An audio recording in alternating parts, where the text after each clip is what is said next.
Donc, il faut vivre, qu'est-ce qu'on dit?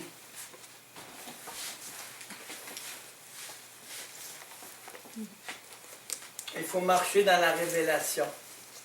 La parole, c'est pas une hérésie. La parole, c'est concret. C'est vivant. Donc, il faut vivre de l'Évangile.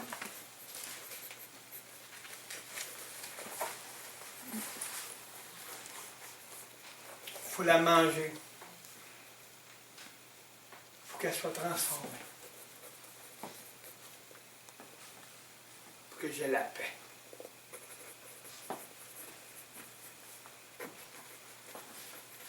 Qui, jamais, est engagé dans une armée à ses propres frais? On est engagé dans quelle armée, nous? On appelle probablement, hein? Il n'y a pas de probable, hein? On est dans une armée du Seigneur. Amen.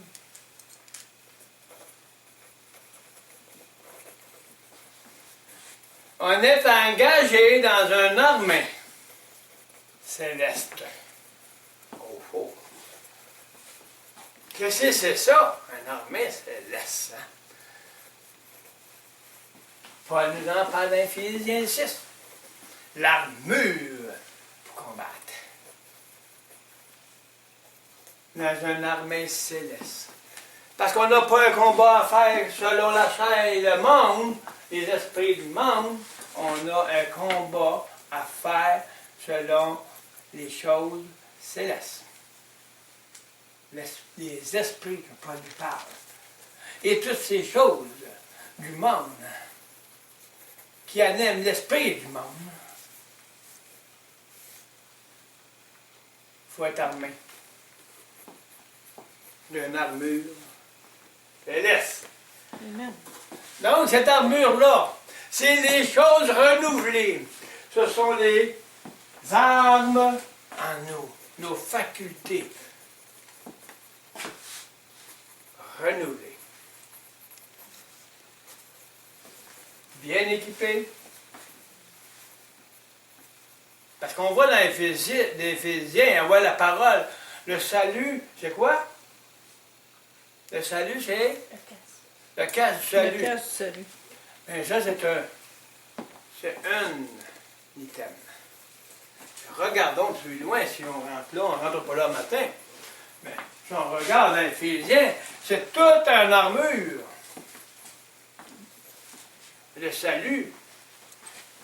Mais si on commence à continuer à aller, on va voir qu'il faut que ça soit Christ en nous. Il faut que cette armure soit de Jésus. Amen. Elle est renouvelée. Moi, je ne vis plus. Il renouvelle sa vie en nous. Et qu'est-ce qui est ressuscité en moi? C'est la puissance. C'est le moyen d'être armé du salut, de la parole vivante. Donc l'armée doit être bien équipée. Parce que l'ennemi ne l'aura pas. Il est fait, l'ennemi. Puis là, maintenant, il va tomber. Parce qu'ils vont connaître le peuple de Dieu, qu'il est déjà tombé. Puis ils vont être pas juste en parole, mais en action. Parce que l'action va être en eux. Ça va être la pratique de ce qu'ils croient qui est tombé. Parce que la foi sauve l'âme. La foi fait en sorte de nous donner la puissance de Dieu, la transformation. Et c'est là, le prédicateur qui arrive, qui donne la parole. Il a vie en lui. Il est armé d'une armure que personne ne peut enlever parce qu'elle est céleste. Elle est Jésus lui-même. C'est fort, hein? Le Saint-Esprit me transporte ce matin dans les lieux célestes. Et la parole vient direct en moi, en nous. Parce qu'il vit en nous. Il n'attend pas d'en haut. On est en haut. Alors, regardons en haut, et on est assis là en haut, puis là, il vient en nous parce qu'il est en nous, puis on est en haut. Mais, qu'est-ce qui est en haut? C'est accompli au complet. Et là, on est en train de démontrer ce qui est en haut. Son gouvernement qu'on va instaurer sur la terre. Amen. Le gouvernement céleste. C'est à nous, peuple de Dieu, à se réveiller des morts de notre ancienne vie, de notre nature humaine terrestre. Imaginez-vous, peuple de Dieu, quand on va se lever de cette façon, comment que l'ennemi, il va t'enrager. Il va dire, c'est vraiment vrai, je suis mort. Je ne peux plus rien faire. Dieu m'a eu. Je ne l'ai pas cru, mais là, je le crée. C'est à nous de lui montrer la gloire du Christ en nous pour qu'il vienne chercher son Église. Il était tué, Satan. Il sait qu'il a été vaincu, mais il fait du ravage. Parce qu'on le laisse faire. Amen.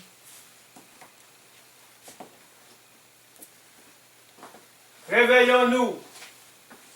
On sort de nos tombeaux de mort, de notre petite nature, pour entrer dans la nature de Dieu, transformée à son image. Amen.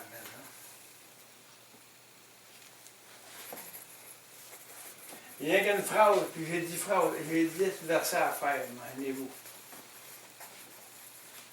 Saint-Esprit coule pour un armée céleste. Si on relit, qui jamais est engagé dans une armée à ses propres frais?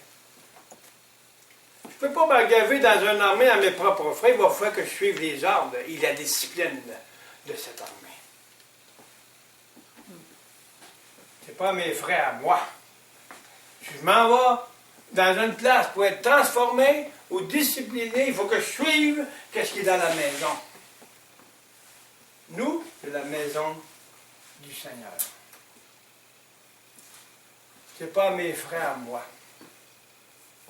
Il a déjà payé le prix, lui. C'est à ses frais qu'il est refait.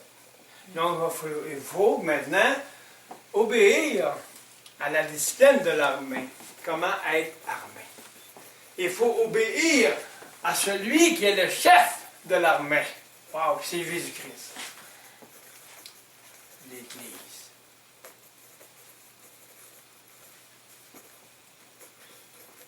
Donc, c'est à ses frais qu'on a été payé le prix pour pouvoir obéir au chef de l'armée.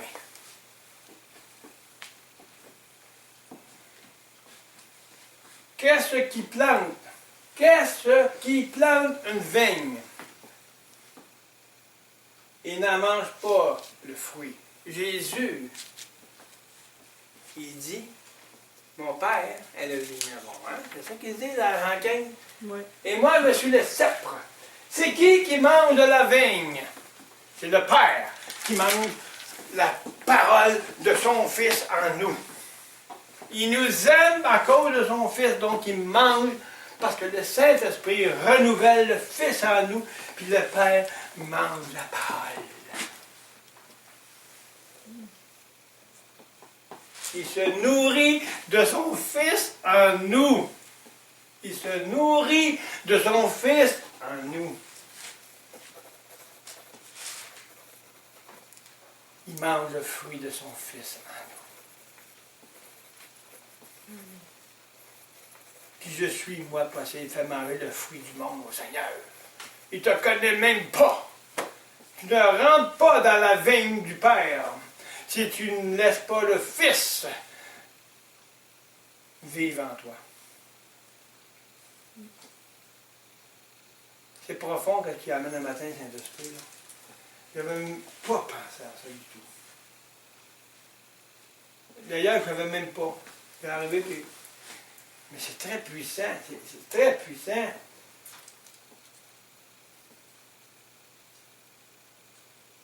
Qu'est-ce qui fait paître un troupeau? il ne se nourrit pas du lait du troupeau.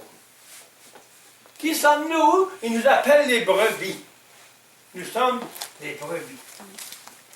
Qu'on s'appelle pasteur ou qu'on s'appelle docteur de la parole ou prophète ou peu importe. Premièrement, les ministères doivent être par des brebis. Parce que la brebis, elle est humble, elle suit le Seigneur. Où il va, il est. Donc, comme enseignant, je suis une brebis qui s'humilie pour que le Saint-Esprit fasse parler la parole en moi. Si je m'enorgueillis, le Saint-Esprit ne parlera pas. Je ne suis pas enseignable. Puis je ne suis pas capable d'enseigner les autres non plus. Parce que je ne suis même pas moi-même enseignable. Si mon orgueil prend la place de celui qui le vignera. Le fruit n'est pas pareil. L'orgueil, c'est les fruits du monde. L'humilité, c'est les fruits de Dieu. Oh, c'est Jésus.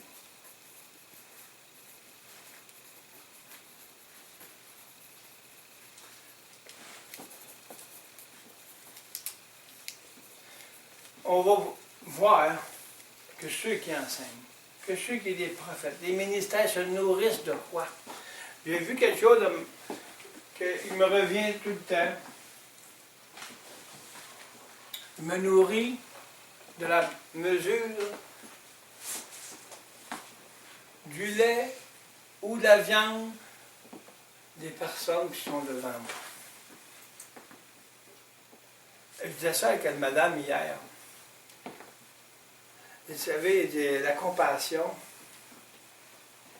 c'est se nourrir avec le Seigneur la mesure de chacun en eux. Mais j'en étais bien 10, là, ben m'en-vous, mais j'en ai 5000. Comment moi t'es nourri, m'a tombé à nous.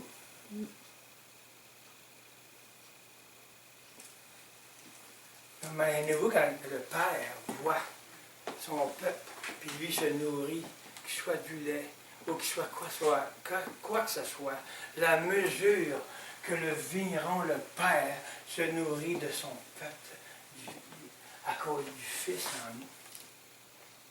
Peu importe la mesure, mais le Père se nourrit du Fils, parce qu'il est la parole. C'est la parole qui nous nourrit, hein?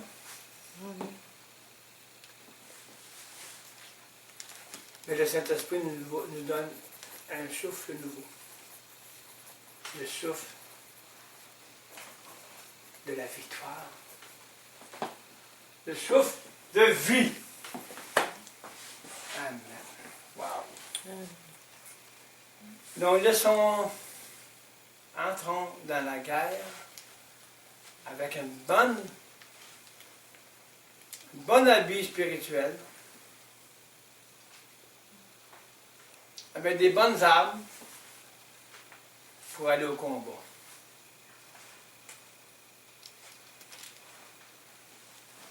Et si je marche dans le combat d'abandon et de laisser le Seigneur vivre en moi, le Saint-Esprit va donner au Père ce qu'il veut.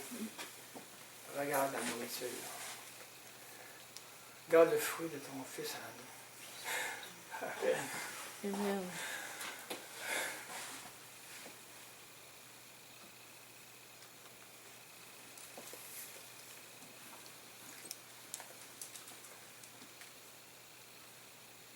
Il y a mon troupeau, Jésus dit. Regarde, le troupeau que tu m'as donné, il t'appartient. Mange le fruit de la parole en eux. C'est ça notre avocat.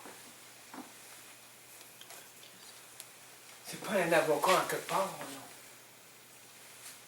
C'est en vous, l'avocat. S'il est en quelque part, il me colle la peau. Il ne peut pas être avocat de celui qui ne le connaît pas. Mais le Père connaît son Fils. Parce qu'il est en vous. peu importe la mesure, il s'en nourrit. Parce qu'il voit Jésus en vous parfaitement. Parce que lui, il sait comment ça allait être, et il vient nous chercher. C'est cela qu'il faut regarder, c'est pas qu'est-ce qu'on est là. On ne garde pas une brebis où quelqu'un dit ah ben lui il est comme ça, là. C'est qu'on le juge, là. Regardons qu'est-ce que Dieu va faire avec plutôt. Demandons au Seigneur, là, hey, as-tu vu la brebis, elle marche tout croche? Mais va donc voir, c'est évident à redresser le chemin, au lieu de critiquer la brebis. Mon Dieu, le fruit qui est en toi, le Père va s'en réjouir. Prends la mesure qu'elle a, puis travaille avec la mesure qu'elle a.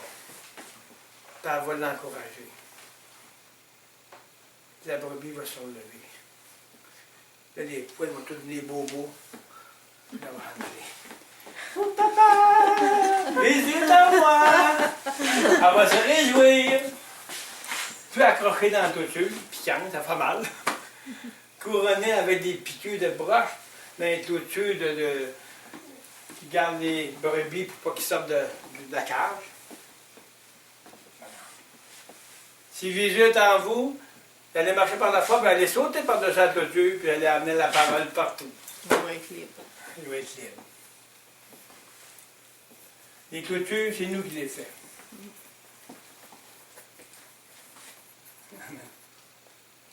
Ces choses que je dis n'existent telles que dans les usages des hommes. La loi ne le dit-elle pas aussi? Car il est écrit dans la loi de Moïse, tu ne mesureras point le bœuf qui, quand il foule le grain. Dieu se met-il en peine des bœufs? On parle-t-il uniquement à cause de nous? Oui, c'est à cause de nous qu'il a été écrit que celui qui laboure doit labourer avec espérance. Il faut espérer. Parce que le Père nous donne comme étant renouvelé. Il faut espérer dans la foi pour marcher. Il faut l'espérance. Il faut avoir un but. Le but de porter fruit en laissant Jésus vivre en nous. Les fruits de l'esprit, ce sont les fruits renouvelés. Les fruits renouvelés, c'est la vieille nature qui est morte, puis qu'est-ce qui est renouvelé? Qu'est-ce qui est ressuscité? C'est le fruit de l'esprit de la parole. Puis c'est qui le fait? Mais il faut laisser tout ça au Seigneur pour que le Saint-Esprit le fasse. Qu'est-ce qui est renouvelé en nous selon sa parole? Elle devient vivante, puis c'est le fruit de l'esprit de la parole. C'est pas n'importe quoi. On parle de ça, puis on dit n'importe quoi. On entend des messages, c'est ridicule. Parce qu'ils ne connaissent pas la différence entre l'esprit et le Saint-Esprit. Un esprit, c'est l'esprit de quoi qu'on parle? Ici, on ne parle pas de quoi, on parle de qui? Oh. Si on parle de parole, un mot, c'est un esprit de parole, mais c'est qu'est-ce qui anime cette parole-là? Bien, nous, c'est la parole de Jésus. Celui qui a été animé par une autre parole que celle-là est anathème, que Paul dit. Parce que ce n'est pas la parole de Jésus. Que tout autre évangile, Paul dit qu'il soit anathème. Si elle ne vient pas de la parole, de Christ crucifié. OK, là? Parce que si c'est moi qui vis, si tu ne laisses pas le fruit en moi, Jésus, de son esprit qui me renouvelle, la parole en moi, pour que le Saint-Esprit puisse agir et être mon guide, je craindrai le Seigneur. Je m'arrangerai pour rien dire. Parce que je ne serais pas digne d'annoncer la parole. Il faut être conscient de ce qu'on fait. Il faut être conscient de ce qui est en nous. On dit n'importe quoi parce qu'on n'est pas conscient réellement. Même Dieu nous aime. Quand le temps viendra, tu comprendras. Paul nous dit. Vu le temps où nous sommes rendus, peuple de Dieu, arrêtons de s'ostiner, arrêtons de faire en notre propre doctrine, mais assemblons-nous, puis regardons ensemble. Puis si je ne comprends pas quelque chose qu'elle allait me dire, là, mais m'attendre que le Saint-Esprit me le dise, puis on continue ensemble pareil. Arrêtons d'être divisés par nos propres doctrines ou notre propre pensée qui dit, ben non, moi c'est ça. Si je ne le sais pas pour tout de suite, là, mais marchons ensemble, puis allez voir que le Saint-Esprit va faire en sorte de vous révéler. S'il y a quelque chose, vous me dites. Puis si je ne comprends pas, je vais m'humilier puis je vais m'asseoir avec vous. Je vais rester dans l'esprit de la parole. Et quand ce sera le temps, le Saint-Esprit me révélera. Puis il faut faire tout ça ensemble, peuple de Dieu. Commençons par les ministères. Les hommes qui sont préparés pour ça. Unissons-nous dans l'esprit de la parole. Si quelque chose qui ne m'a pas été révélé, bien, révèle-le-moi. Si je ne comprends pas, me dit Amen, Alléluia. Le Seigneur m'a me révélé, puis m'a prié. Parce que je sais qu'elle vient de la parole. Parce que la parole le dit. Mais il ne faut pas la faire de notre façon. Non, non, pas de main, non. On ne marche pas à main levée, là. On marche à l'unité. On s'assit ensemble. On est assis dans les lieux célestes. Mais regardons ensemble le céleste. Si je ne comprends pas maintenant, je comprendrai quand le Seigneur voudra bien que je le comprenne. Mais aimons-nous les uns les autres. Fait qu'il y a un petit terme, ça, aimez-vous les uns les autres.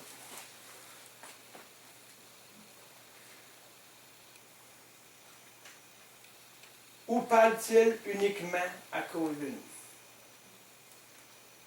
À 11. Si nous avons semé parmi vous les biens spirituels, est-ce qu'une grosse affaire si nous moissonnons bien vos temporels?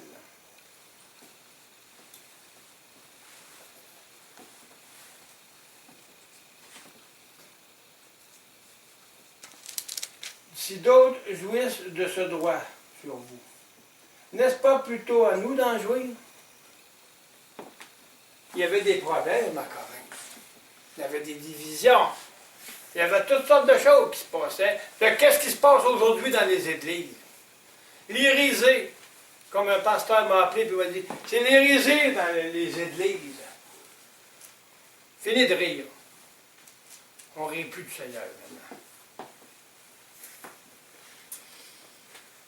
C'est à qui qu'on va, comme il dit, si c'est à d'autres qui vont faire en sorte de profiter de ce droit sur vous, n'est-ce pas plutôt nous d'en jouir?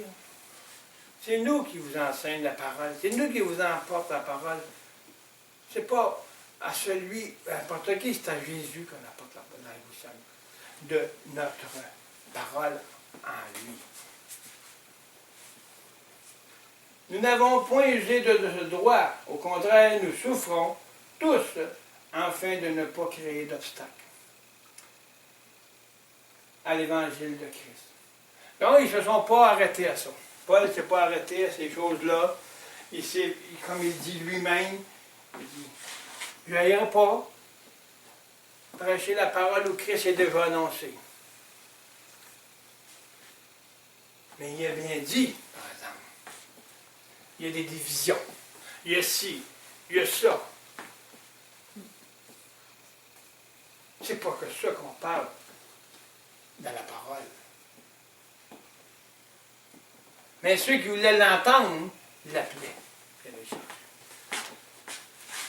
Les églises qui sont dans le monde entier m'appellent Appelle quoi qu'il appelle? C'est pas moi qui appelle. Il appelle la nourriture solide de l'apostolique, de mettre en place cette vérité. Mais ceux qui ne voudront pas l'entendre, on n'ira pas là. Paul dit, je n'irai pas prêcher la parole, n'amène pas la parole où déjà Christ est annoncé. Ils peuvent l'annoncer n'importe comment, mais je n'irai pas là s'ils ne veulent pas de moi. Vous allez voir la situation qui va se passer. Ça va se rallier.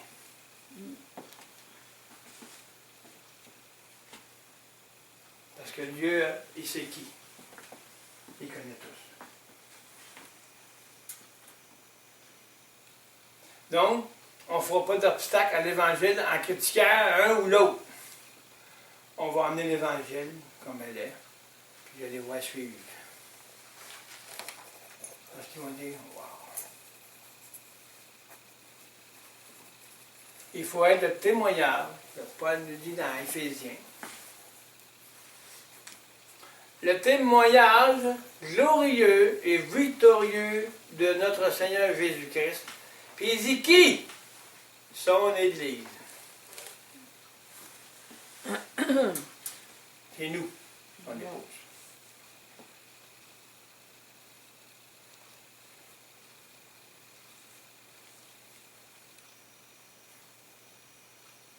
Ne savez-vous pas que ceux qui remplissent les fonctions sacrées, c'est des fonctions de responsables. Des fonctions qui sont sacrées, veut dire que c'est de la pureté. C'est la façon où c'est sacré, ça veut dire que c'est saint.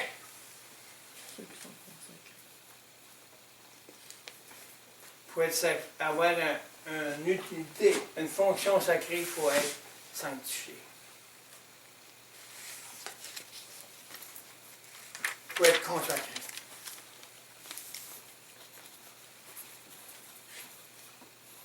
Sont nourris par le temple que ceux qui servent à l'autel ont part à l'autel. Nous, on est nourris par le temple. On est le temple.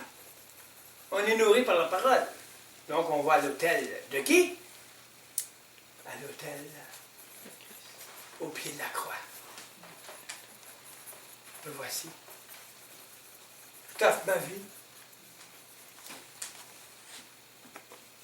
De même aussi, le Seigneur a ordonné à ceux qui annoncent l'Évangile de vivre l'Évangile. Wow! Il l'a ordonné pour pas que la parole fasse obstacle à toutes sortes d'affaires à son nom. Si tu vis, c'est parce que tu vis Christ en toi. Tu es renouvelé dans la mesure qu'il veut t'utiliser. Mais si tu ne vis pas, tu n'es même pas digne de dire un mot. Il l'a ordonné. Ordonné. C'est pas une joke, là. De même, aussi, le Seigneur a ordonné dans 14 à ceux qui annoncent l'Évangile de vivre l'Évangile. Que vous qui écoutez, annoncez ça. Vous, prophète, vous, ministre de la parole, enseignant, évangéliste, annonçons et vivons pour donner la vie.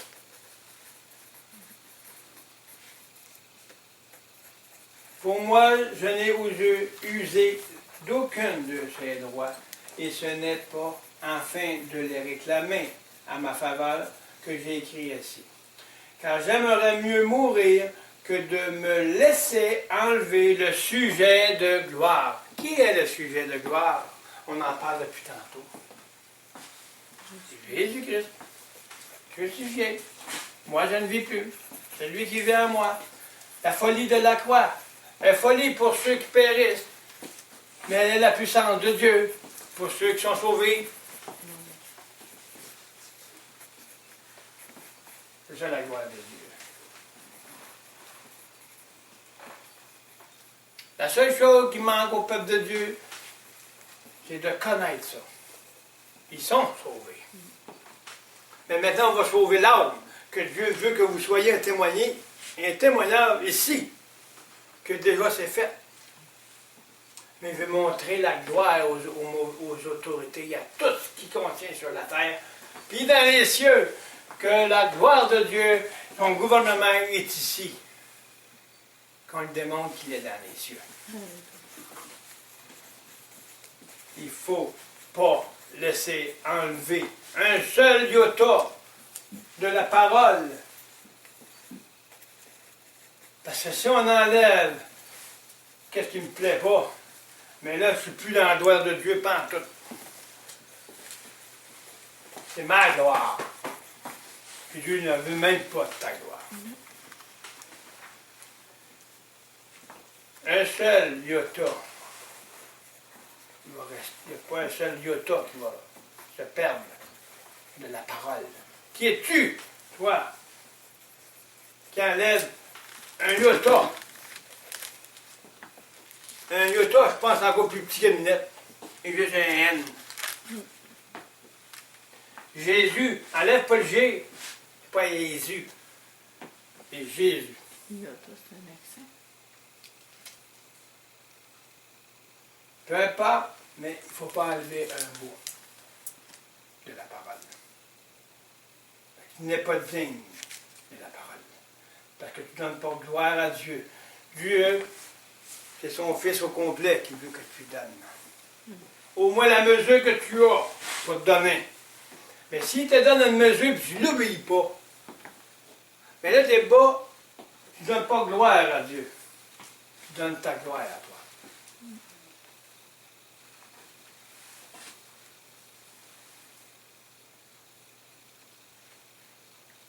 Il faut vivre.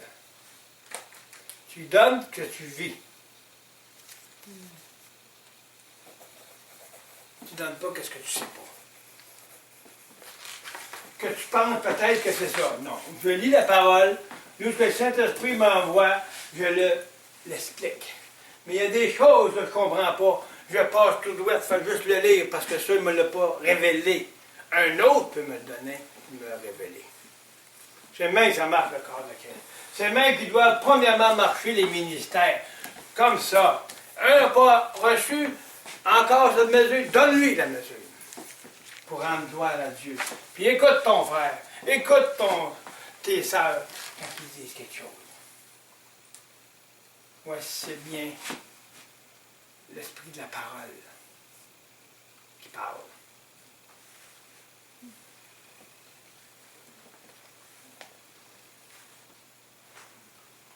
Si j'annonce l'Évangile, ce n'est pas pour moi. Voilà. Ici, le sujet qui est très important. Je n'annonce pas ça l'Évangile parce que je veux me plaire. Paul il dit, si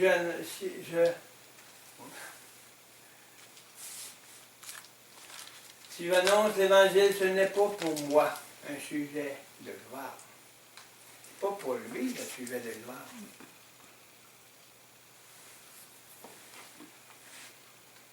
Car la nécessité m'en a imposé. Wow. Je ne me glorifie pas, là, de vous donner la parole apostolique. C'est parce que le Saint-Esprit me l'a imposé.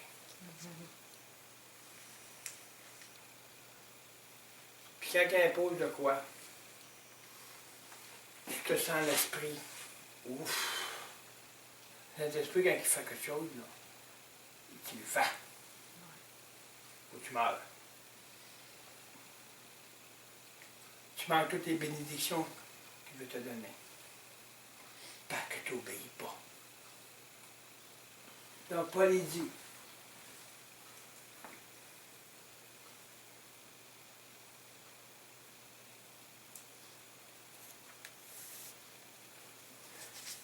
ce n'est pas pour moi, pas pour moi, un sujet de gloire, car la nécessité m'en est imposée, et malheur à moi si je n'annonce pas l'Évangile. Voyez-vous la responsabilité que ce soit des ministres, que ce soit des enseignants ou nous-mêmes qui ne sommes pas encore rendus dans cette mesure-là, mais la mesure qu'on parle, on n'est pas pour se glorifier, mais parce que le Saint-Esprit nous l'a imposé, parce que j'aime Dieu. Donc, je fais les choses que Dieu me demande. J'annonce l'Évangile parce que si je ne le fais pas, c'est malheur à moi. Si je ne le fais pas. Faut que voyez-vous que c'est pas une risée. Parce que je m'appelle René Couture, que si je fais ça. Non. C'est parce que le Seigneur en moi. Le Saint-Esprit dit au Seigneur en moi, t'annonce l'Évangile. Tu vas emmener ce que je te demande. Pas qu'est-ce que toi tu veux. Il dit, je t'ai préparé. Maintenant, c'est le temps. Donc, si je ne l'annonce pas, là, malheur à moi, pas dit. C'est la même affaire pour nous, les ministres de la parole. Si tu sais qu'il faut que tu dises cela, puis que tu ne le fais pas, il va y avoir une repentance à demander. Pour que tu sois utile à continuer ton ministère. C'est quelque chose, on ne parle pas de rien, là. Je parle au ministre, là.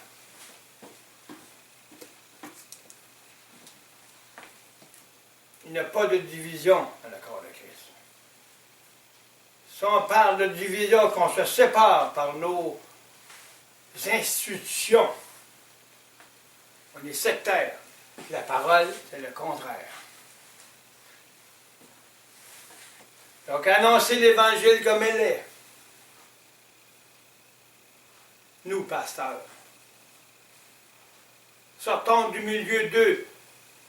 D'eux, de quoi? De notre monde. De notre petite vie à moi. Sortez du milieu du monde. Sanctifiez-vous. Et vous verrez la face de Dieu. Parce qu'il n'y a pas de s'il n'y a pas de sanctification, il ne peut pas voir la face de Dieu. La face de Dieu, c'est pas son visage. C'est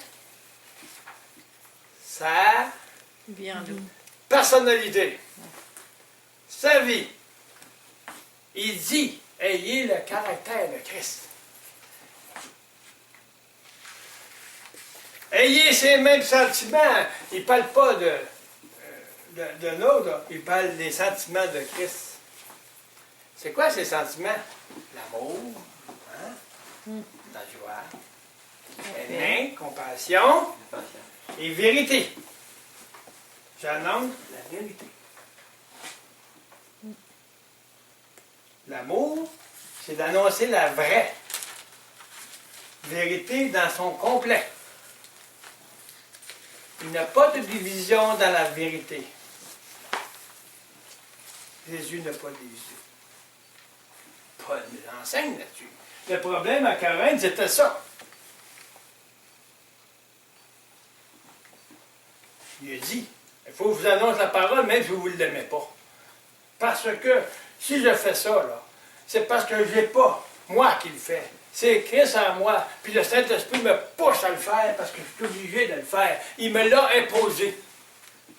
Puis c'est la même chose qui se passe avec les hommes de Dieu qui sont là parce que Dieu les conduit. Il les impose à mettre la vérité véritable sur la table des nations. Alléluia.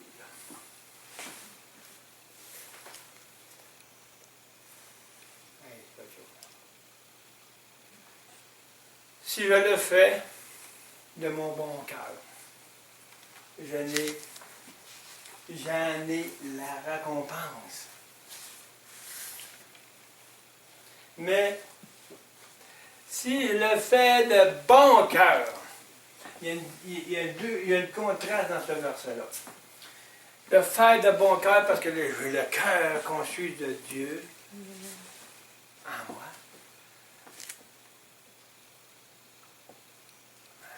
le cœur de Jésus en moi est conçu du Saint-Esprit.